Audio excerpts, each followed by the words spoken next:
Are you overspending or dangerously unprotected? Expensively insecure. The risk balance score displays whether the level of information security is adequate in relation to the level of exposure of the company.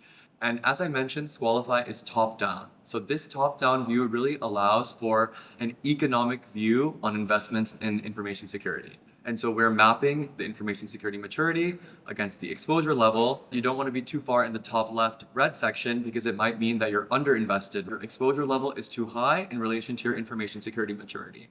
However, you also don't want to be on the bottom right in the blue, which means your information security maturity is very high in relation to a low exposure level. Where you want to sit is somewhere along this middle green band with a risk balance score of around 2. For this company, we see different bubbles broken down by the different consequence scenarios. And for example, for financial theft and fraud, this company is doing quite well. They have a risk balance of 1.9, and their information security maturity is relatively good in relation to their exposure level. However, if we look at data privacy breach, the risk balance score is 3.6, which is much higher than the ideal 2, and we see that the exposure level is very high in relation to the company's level of information security maturity, which might mean that this area is one that needs to be prioritized.